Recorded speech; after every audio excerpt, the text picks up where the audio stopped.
Hello friends. अभी गुड़गांव में एक साथ मल्टीपल लॉन्चेस आ रहे हैं।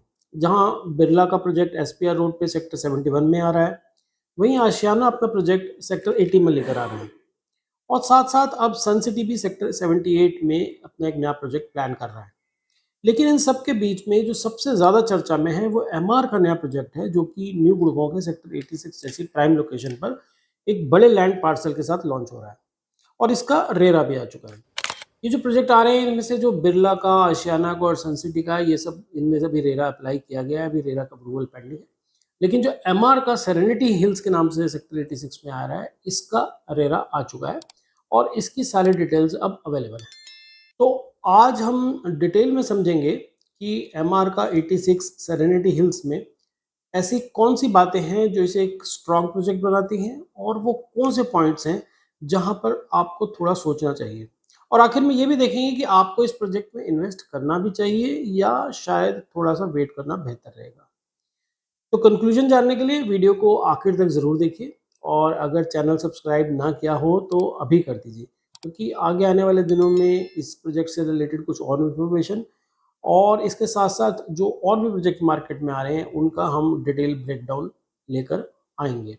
हेलो फ्रेंड्स, मैं हूं संजीव वर्मा। स्वागत है आपका मेरे चैनल पे। चलिए अब एमआर सेरेनिटी हिल्स सेक्टर 86 के प्रोजेक्ट की डिटेल्स के बारे में बात कर लेते हैं। सबसे पहले हम बात करते हैं इसकी लोकेशन की। नेशनल हाईवे 8 से जब आप पटौदी रोड की तरफ चलते हैं तो जहाँ पर डीएलएफ अल्टिमा है, ये उससे थोड़ा सा और आगे करके पड़ता है। जहाँ पर पिरामिड होम्स का अर्बन 2 अफोर्डेबल हाउसिंग है, उसकी पीछे पड़ेगा। इसकी जो एंट्री है वो पिरामिड होम्स के बिल्कुल साथ से जाएगी। पीछे इसमें माइक्रोटेक ग्रीनबर्ग का जो है वो प्रोजेक्ट है। इसके सोशल इंफ्रास्ट्रक्चर की बात करें तो यहाँ पर DPS school, Xavier school, army hospitals, इरहान आयरिस का मॉल, और इसी रोड पे ही अभी हाल ही में एलान का नया मॉल बनना स्टार्ट हुआ है, वो भी जल्दी आ जाएगा। तो इसकी जो कनेक्टिविटी है वो सब तरफ से बहुत अच्छी है। सोशल इंफ्रास्ट्रक्चर से बहुत अच्छा है। मेन 75 मीटर से इसकी एंट्री है। उसके बाद हम इस प्रोजेक्ट के बाकी कुछ और डिटेल्स के बारे में बात कर लेते हैं। टोटल ये अराउंड 26 एकड़ का जो लैंड पार्सल है, इसमें टोटल 13 टावर आएंगे और टोटल 1818 यूनिट्स इसमें लाने का प्लान है।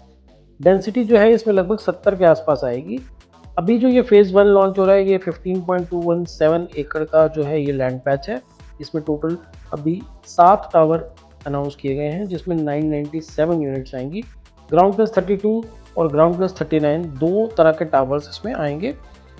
हर टावर में 3 पैसेंजर लिफ्ट और 1 सर्विस लिफ्ट होगी, और हर फ्लोर पे 4 अपार्टमेंट होंगे। फ्लोर टू सीलिंग हाइट जो है वो 3.15 मीटर की होगी। इसमें जो बेसमेंट है वो 2 लेवल की बनाई जाएगी। 4 बेडरूम जो है उसमें 3 कार पार्किंग, जो 3 बेडरूम का बड़ा साइज़ है उसमें 2 कार पार्किंग, और 3 बेडरूम का छोटा साइज़ है उसमें 1 कार पार्किंग दी जाएगी। इसमें जो 4 बेडरूम है उसका जो सुपर एरिया आता है ऑलमोस्ट 2700 स्क्वायर फीट के आसपास आता है। उसमें 1571 स्क्वायर फीट का कारपेट एरिया आएगा, और 427 स्क्वायर फीट की बालकनी आएगी। 206 यूनिट्स जो हैं ये अभी इस फेज़ में आ रही हैं 4 बेडरूम की। उससे जो छोटा साइज़ है वो 3 बेडरूम प्लस यूटिलिटी वाला जो साइज़ है, उसका जो सुपर एरिया आता है वो लगभग 2200 स्क्वायर फीट के आसपास आता है। कारपेट एरिया उसका 1219 स्क्वायर फीट निकल के आएगा। 318 स्क्वायर फीट की उसमें बालकनी होगी, और 341 अपार्टमेंट जो है उसके अभी फेज़ 1 में लॉन्च किए जा रहे हैं। सबसे ज़्यादा जो अपार्टमेंट लॉन्च हो रहे हैं वो हो रहे हैं 450 अपार्टमेंट, जो सबसे छोटा वाला साइज़ है। उसका super area almost 1700 square feet के आसपास आएगा, और उसमें 947 स्क्वायर फीट का कारपेट एरिया और 235 स्क्वायर फीट की बालकनी आएगी। ये इसकी कुछ और प्रोजेक्ट की जो और कुछ हाइलाइट्स हैं, जिसमें कि 8 एकड़ का जो सेंट्रल ग्रीन आएगा, 80% जो है टोटल कवरेज होगी, तो 20 एकड़ के आसपास जो है खुला स्पेस रहेगा इसमें। और इसमें 75,000 स्क्वायर फीट का क्लब और 1 लाख स्क्वायर फीट की एमेनिटीज़ देने का प्लान है। 45 से ज़्यादा इसमें ईवी चार्जिंग स्टेशंस लगाए जाएंगे, और इसमें कोई ईडब्ल्यूएस के फ्लैट्स नहीं आएंगे। वो अगर आएंगे तो बाद में कहीं बाहर आएंगे। इस पूरे 26 एकड़ की जगह है उसमें नहीं आएंगे। ये इसका जो है साइड प्लान है, जिसमें टावर ए से लेकर जी तक, ABCDEFG, ये 7 टावर जो हैं अभी इसमें अनाउंस किए गए हैं। इसमें जो ग्रीन फेसिंग अपार्टमेंट है वो ज़्यादातर 3 बेडरूम के जो बड़े अपार्टमेंट है वो, और 4 बेडरूम के अपार्टमेंट है। जो छोटे अपार्टमेंट है वो बाहर की तरफ फेसिंग है। ये इसका जो 4 टू ए कोर का क्लस्टर प्लान है, 4 अपार्टमेंट पर फ्लोर होंगे, आप पॉज करके ये क्लस्टर प्लान देख सकते हैं। इसके बाद हम लेआउट की बात कर लेते हैं। ये सबसे छोटा लेआउट है जो 3 बेडरूम 2 टॉयलेट का। इसमें 947 स्क्वायर फीट का कारपेट एरिया और 235 स्क्वायर फीट की बालकनी आती है। आप वीडियो को पॉज करके ही पूरा फ्लोर प्लान देख सकते हैं। उसके बाद ये 3 bedroom plus 3 toilet plus utility वाला, इसमें 1219 स्क्वायर फीट का कारपेट एरिया, 318 स्क्वायर फीट की बालकनी आती है। आप ये भी स्क्रीन पॉज करके देख सकते हैं। और उसके बाद ये सबसे बड़ा वाला साइज़ है 4 बेडरूम वाला। इसमें जो कारपेट एरिया है वो 1571 1571 स्क्वायर फीट का, और बालकनी जिसमें काफ़ी बड़ी है 427 स्क्वायर फीट की बालकनी। ये भी आप स्क्रीन पॉज करके देख सकते हैं। तो आपने डिटेल्स तो सारी देख ली, अब हम बात कर लेते हैं इसके प्रोज और कॉन्स की।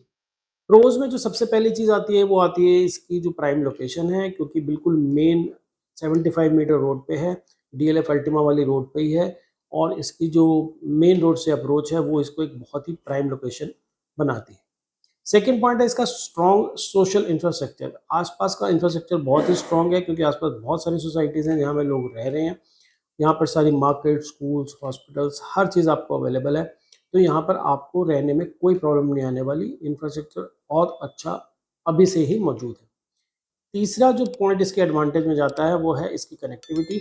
इस एरिया में जो कनेक्टिविटी है वो हर तरफ से बहुत अच्छी है, चाहे वो NH8 हो, चाहे वो द्वारका एक्सप्रेसवे हो, पटौदी रोड हो, UER2 हो, बहुत ही खुली खुली सड़कें और बहुत अच्छी कनेक्टिविटी है। तो ये भी इसका एक एडवांटेज है। जो फोर्थ इसका पॉजिटिव पॉइंट है वो है इसका ग्रीन एरिया। जो 8 एकड़ का ये सेंट्रल ग्रीन एरिया दे रहे हैं वो काफ़ी ह्यूज एरिया होता है। 8 एकड़ में तो पूरे के पूरे प्रोजेक्ट ही नहीं आते हैं। अभी जो बिरला का प्रोजेक्ट 71 सेक्टर में आ रहा है वो तो टोटल प्रोजेक्ट ही 5.5 एकड़ का है, और इसमें आपको 8 एकड़ का सेंट्रल ग्रीन एरिया मिलने वाला है। हालांकि ये देना बिल्डर की मजबूरी थी, क्योंकि इसके बिल्कुल ठीक नीचे से गैस पाइपलाइन जा रही है।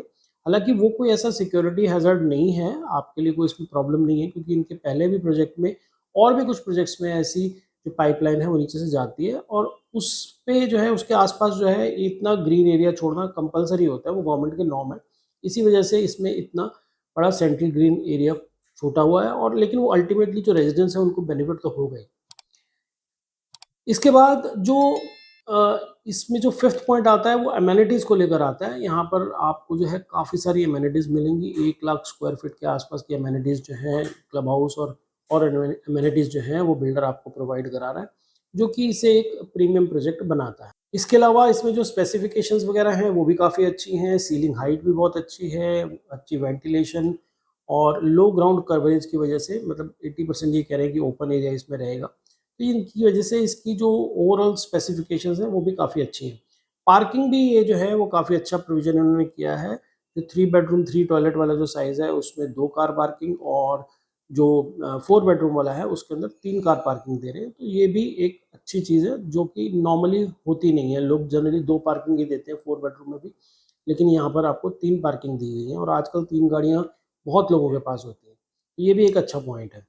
इसमें जो 80% अपार्टमेंट हैं वो सब जो हैं वो जो सेंट्रल ग्रीन है उसके फेसिंग मिलेंगे। तो उससे आपको डे लाइट भी अच्छी मिलेगी, और उससे आपको ग्रीनरी भी काफ़ी फील होगी। तो ये भी एक अच्छी बात है, खुलापन महसूस होगा। तो वो भी डिज़ाइन के हिसाब से इसके फेवर में जाता है पॉइंट। उसके बाद क्या है कि इसमें EWS नहीं बन रहा। EWS जो है वो सोसाइटी के बाहर बनाएंगे, तो आपको उस तरह की भी कोई प्रॉब्लम नहीं आने वाली। तो वो भी एक प्लस पॉइंट है। और सबसे last but not the least, ये MR जो है वो एक रिलायबल ब्रांड है। क्वालिटी जो है बहुत अच्छी है, एक इंटरनेशनल स्टैंडर्ड के हिसाब से माल बनाता है। तो ये सारी चीज़ें जो हैं इसके फेवर में जाती हैं। तो ये तो सब थे वो पॉजिटिव्स जिनकी वजह से आपको डेफिनेटली ये प्रोजेक्ट कंसिडर करना चाहिए। लेकिन कुछ प्रिकॉशंस भी हैं जो आपको एज एन इन्वेस्टर और एंड यूज़र समझनी चाहिए बिफोर इन्वेस्टिंग। तो हम एक एक करके वो भी डिस्कस कर लेते हैं। सबसे फर्स्ट पॉइंट जो है वो है कि ये लैंड जो है वो MR की नहीं है। ये लैंड है पिरामिड बिल्डर्स की, और ये प्रोजेक्ट जो है वो MR और पिरामिड का एक जॉइंट वेंचर है। ऑल्दो इसमें कोई मेजर इशू तो नहीं है, लेकिन ये हमारी ड्यूटी है कि आपको ये बात पहले से पता होनी चाहिए। गुड़गांव में बहुत सारे प्रोजेक्ट जो हैं वो जॉइंट वेंचर में बने हैं, और शायद आगे भी बनेंगे। बस डिपेंड ये करता है कि दोनों पार्टनर्स जो हैं वो कैसे हैं, और इस केस में दोनों ही अच्छे बिल्डर्स हैं। जहां MR एक जाना माना इंटरनेशनल डेवलपर है, वहीं पिरामिड ने भी गुड़गांव में काफ़ी सारे अफोर्डेबल प्रोजेक्ट्स डिलीवर किए हैं और इसका एक लग्जरी प्रोजेक्ट सेक्टर 71 में एसपीआर रोड पे भी आ रहा है अल्बान के नाम से। तो ये जॉइंट वेंचर वाला पॉइंट कोई मेजर डील ब्रेकर नहीं हो सकता। दूसरा जो पॉइंट मुझे लगता है कि 75 मीटर पे होने के बाद भी, इतना बड़ा लैंड पार्सल होने के बाद भी इस प्रोजेक्ट को जो मेन रोड पे फ्रंटेज मिलनी चाहिए वो नहीं मिल रही है।